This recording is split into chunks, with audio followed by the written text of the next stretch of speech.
नमस्कार दोस्तों, आप सभी का बहुत बहुत स्वागत है। तो कैसे हैं आप सभी। आशा करते हैं कि आप सभी बहुत अच्छे होंगे और भगवान से प्रार्थना करेंगे कि आपके आने वाले दिन बहुत अच्छा रहे। दोस्तों, घर का जो मुख्य द्वार होता है वह शास्त्रों में इतना ज़्यादा महत्वपूर्ण और ख़ास बताया गया है कि वहीं से केवल सकारात्मक ऊर्जाएं और नकारात्मक ऊर्जाएं घर में प्रवेश करती है। काफ़ी लोग इस बारे में नहीं जानते हैं कि जितनी भी नकारात्मक ऊर्जाएं होती है या सकारात्मक ऊर्जाएं होती है, कुल देवी हो, पितृ हो, जितनी भी चीज़ें होती है, अदृश्य शक्तियां होती है, वह केवल घर के मुख्य दरवाजे से ही प्रवेश कर सकती हैं। लेकिन काफ़ी लोगों के घरों में ऐसा होता है कि इतनी नकारात्मक ऊर्जाएं वास करने लग जाती है कि उनका अपने खुद के ही घर में मन नहीं लगता और बिल्कुल ऐसा मन करता है कि घर से बिल्कुल किस प्रकार बाहर निकला जाए। और ये चीज़ें आपने भी खुद काफ़ी बार देखी होंगी कि जब भी आप घर से बाहर रहते हैं तो आपका मन तो ठीक रहता है, लेकिन जैसे ही घर में प्रवेश करते हैं इस प्रकार से लगता है कि ना जाने कितनी नकारात्मक शक्तियों ने आपको घेर लिया है। तुरंत ही बहुत ज़्यादा घबराहट, बेचैनी शुरू हो जाती है। काफ़ी लोग भी इस बारे में हमें बताते हैं, पूछते हैं।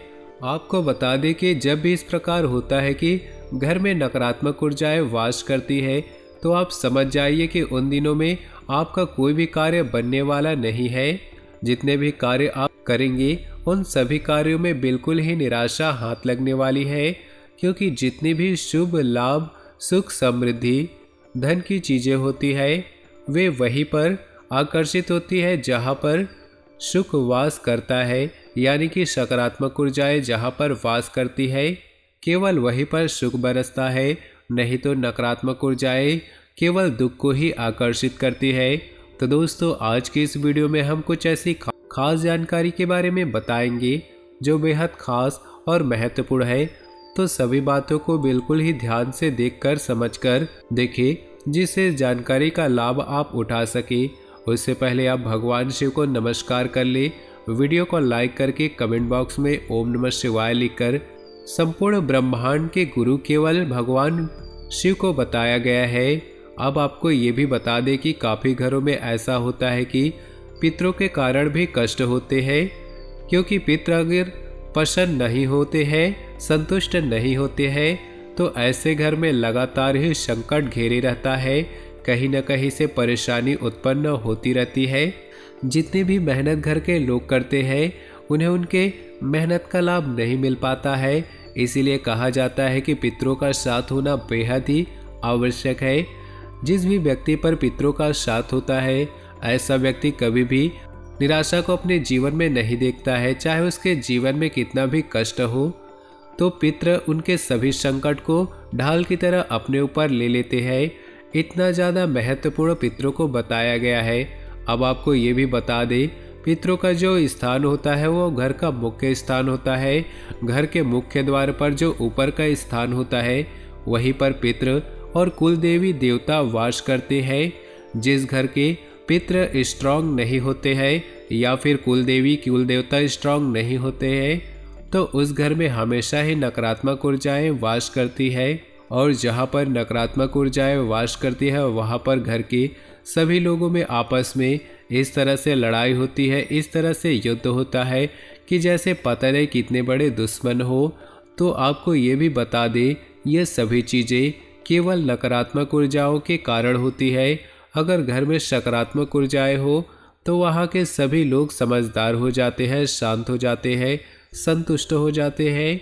लेकिन अगर नकारात्मक ऊर्जाएं किसी घर में वास करती है तो बीमारी होना, हमेशा ही तनाव बना रहना, चिंता बनी रहनी है, धन की समस्याएं होना, कर्ज बढ़ जाना, शत्रुओं का घेर लेना, इस प्रकार की सभी नकारात्मक चीज़ें उस घर में होने लग जाती है। तो सबसे पहले इस चीज़ को आप समझें कि आपको अपने घर का जो मुख्य दरवाज़ा है, जो घर का मुख्य द्वार है, उस पर हमेशा ही हर महीने एक स्वास्तिक बनाना है और उसे हर महीने चार्ज भी करना है। काफ़ी लोग तो ऐसे होते हैं कि साल में कभी 5 साल में एक बार स्वास्तिक बनाकर उसे कई सालों के लिए भूल जाते हैं, और जबकि इस बात पर ध्यान ही नहीं देते हैं कि घर का मुख्य द्वार ही सबसे मुख्य है, तभी तो उसे मुख्य कहा जाता है। तो आप इस बात का ध्यान रखें कि स्वास्तिक को हर महीने आपको रिचार्ज करना है।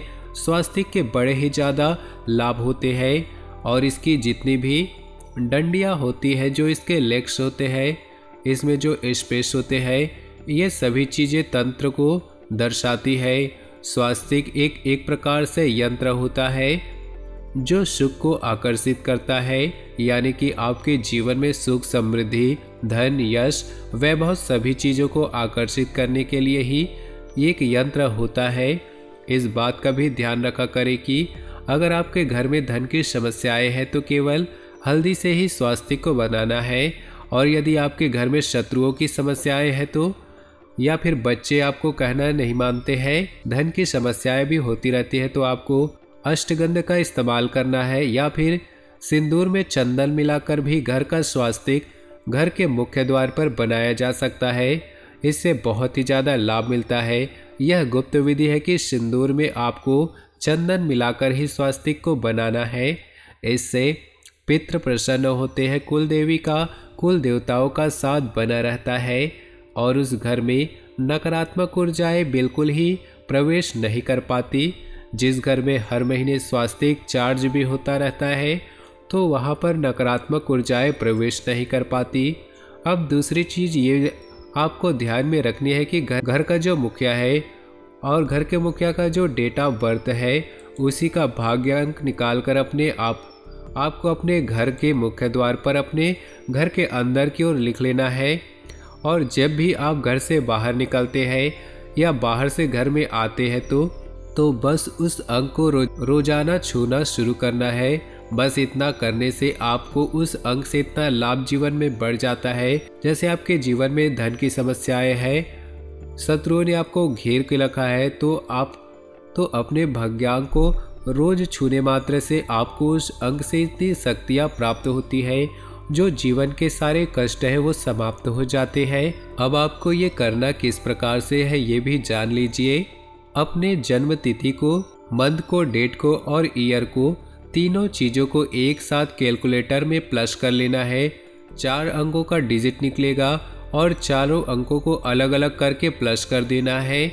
बस सिंगल डिजिट आपको निकालना है। जब तक आपका सिंगल डिजिट नहीं निकलता है तब सभी अंकों को एक दूसरे से प्लस करते जाना है, और जब सिंगल डिजिट निकल जाता है 1 से 9 के बीच में, तो वही आपका भाग्यांक है।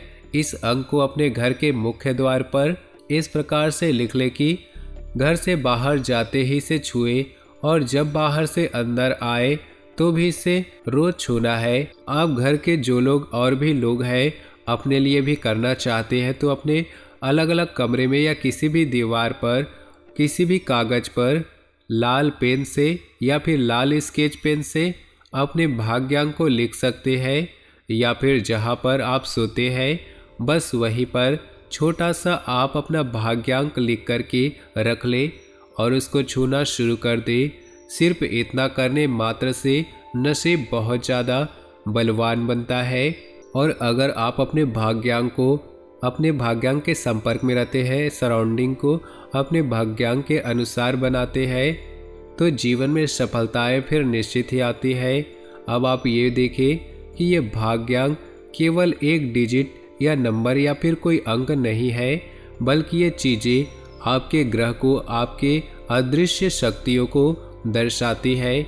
यानी कि इसी भाग्यांक में आपने जन्म लिया है, तो इस प्रकार से आप अपने भाग्यांक के जो एंजल है उनसे संपर्क में जुड़ जाते हैं, और वहीं से आपको फीलिंग प्राप्त होती है।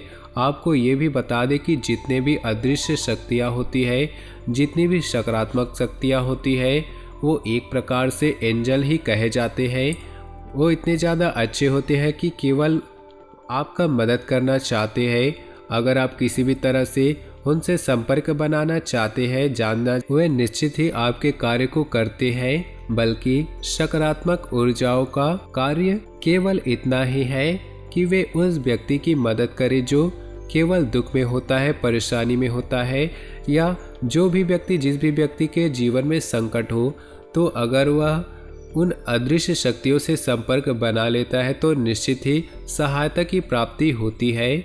यानी कि हर तरह से बस वे आपकी मदद करना चाहते हैं। इसी प्रकार से नकारात्मक ऊर्जाएं होती है जो जीवन से सुख को खाना चाहती है, दुख देना चाहती है, कष्ट देना चाहती है। नकारात्मक ऊर्जाओं से संपर्क बना लेते हैं गलत कार्य को करके, गलत चीज़ों को करके, लेकिन उन्हें इस बारे में जानकारी नहीं होती है कि सकारात्मक ऊर्जाओं से किस प्रकार संपर्क बनाया जाए। तो आपको ये भी बता दें कि अगर आप दूसरों के लिए चाहे आपको कोई शत्रु भी है, अच्छा सोचते हैं, केवल अच्छा ही बोलते हैं, केवल सबको यही कहते हैं कि कल्याण हो, सबको आशीर्वाद देते हैं, तो बस आप समझ लें कि सकारात्मक ऊर्जाएं आपके लिए घेरा बनाकर आपको घेर लेती है और फिर कोई भी कष्ट, कोई भी परेशानी आपके जीवन में बिल्कुल भी नहीं आ सकती है। और ये बात बिल्कुल तंत्र से सिद्ध है। और अगर आप इस चीज़ को करके देखेंगे कि जब भी आपको कोई बुरा भूले, बस अपने मन से आपको किसी के लिए बुरा नहीं बोलना है, बुरा नहीं सोचना है, ना ही कुछ बुरा करना है। बस केवल इतना 4 दिन आप खुद करके देखिए। 5वें दिन आप खुद समझ जाएंगे कि कितनी ज़्यादा बड़ी बात इस वीडियो में हमने आपको बता दी है। क्योंकि जैसे ही आप दूसरों का भला सोचने लगेंगे, कल्याण सोचने लगेंगे, किसी के बारे में बुरा नहीं बोलेंगे, किसी को गलत नहीं कहेंगे और ना ही किसी के बारे में गलत करने के बारे में सोचेंगे, उसी समय से सकारात्मक ऊर्जाएं सेवक की तरह आपके कार्य करती है। जो भी आप चाहते हैं उसको ला कर देते हैं और किसी न किसी रूप से आपको संकेत देकर ये भी दर्शा देती है कि हम आपके आसपास हैं। इस बारे में और भी ज़्यादा विस्तार से कि किस प्रकार सकारात्मक ऊर्जाएं संकेत देती है, किस प्रकार उनसे आसानी से बात की जा सकती है, किस प्रकार वे स्वप्न में भी आते हैं। क्योंकि आप जैसा कि जानते हैं कि नकारात्मक ऊर्जाएं चिंता देकर, घबराहट देकर, परेशानी देकर, दुख कष्ट देकर दर्शाती है कि नकारात्मक ऊर्जाएं आपके आसपास घूम रही है। उसी प्रकार सकारात्मक ऊर्जाएं भी संकेत देती है, बल्कि नकारात्मक ऊर्जाओं से ज़्यादा स्ट्रांग संकेत देती है, जो बड़ी आसानी से समझ में भी आ जाती है। तो आने वाले वीडियो में निश्चित इस बारे में भी हम आपको ज़रूर बताएंगे। तो ज़रूर चैनल को सब्सक्राइब करके रखिए क्योंकि आने वाले वीडियो बिल्कुल ही मिस ना हो। और बेल आइकन को भी दबा कर रखिए, क्योंकि अगर आप बेल आइकन को नहीं दबाते हैं तो वीडियो मिस हो जाएगी और आपको ये जानकारी आने वाले समय में नहीं मिल पाएगी। ऐसी ही बहुत खास जानकारी हम अपने वीडियो में बताते हैं, तो ज़रूर से सब्सक्राइब कर लीजिएगा। तो दोस्तों, अब चलिए बात कर लेते हैं अब आपके आने वाले इन 4 दिनों के महाराशि फल के बारे में। क्योंकि आने वाले इन 4 दिनों में आपको ऐसी कौन सी सावधानी रखनी होगी, हम आपको बताएंगे। नहीं तो अगर आप इस वीडियो को आगे नहीं देखते हैं तो इन सावधानियों के बारे में नहीं जान पाएंगे और आप मुसीबत में फंस सकते हैं। तो दोस्तों, वीडियो को अंत तक जरूर देखिएगा। दिन की शुरुआत तमाम तरह की परेशानियों से बचने के लिए अपने धन और समय का प्रबंधन करके चलना होगा। अचानक से बड़े खर्च आ सकते हैं, जिसके चलते आपकी आर्थिक स्थिति थोड़ी बिगड़ सकती है। इस दौरान घर की मरम्मत या सुख सुविधा से जुड़ी चीज़ों को क्रय करने में जेब से अधिक धन खर्च हो सकता है। संतान से जुड़ी किसी समस्या को लेकर मन चिंतित होगा। कामकाजी महिला को कार्यक्षेत्र और घर के बीच तालमेल बनाने में मुश्किलें आ सकती है। सप्ताह के मध्य में किसी भी तरह के वाद विवाद से बचना होगा। यदि आपका किसी साथ संपत्ति का विवाद चल रहा है तो आपको इसे बजाय कोर्ट कचहरी ले जाने के सुलह समझौते से दूर करने का प्रयास करना चाहिए। इस दौरान वाहन सावधानी से चलाएं और सफर करते समय अपने सामान और सेहत का खूब ख्याल रखें। सामान्य एवं प्रतियोगी छात्र का मन पढ़ाई से उचटेगा। हालांकि मनचाही सफलता को पाने के लिए उन्हें अधिक परिश्रम करने की आवश्यकता होगी। यदि आप किसी के सामने अपने प्रेम का इजहार करने की सोच रहे हैं तो आपको अनुकूल समय का इंतजार करना चाहिए। वहीं पहले से चले आ रहे प्रेम संबंध में किसी बात को लेकर गलतफहमियां उत्पन्न हो सकती है। जीवन साथी की सेहत को लेकर मन चिंतित होगा। यदि आप लंबे समय से जॉब की तलाश में भटक रहे थे तो आपकी यह मनोकामना पूरी हो सकती है। नौकरी पेशा व्यक्ति का प्रमोशन के योग बनेंगे, जिससे घर में खुशियां आएंगी। बिजनेसमैन को मनचाहा लाभ होगा। व्यवसाय व्यय की योजना साकार रूप लेती नजर आएगी। यदि आप विदेश से जुड़े कारोबार करते हैं तो आपको विशेष लाभ की प्राप्ति होगी। आजीविका बिजनेस संबंधी यात्रा शुभ रहेंगी। बाजार में आपकी साख बढ़ेगी। नई पीढ़ी का अधिकांश समय मौज मस्ती करते हुए बीतेगा। सप्ताह के अंत अचानक से पिकनिक पार्टी का योग बनेंगे।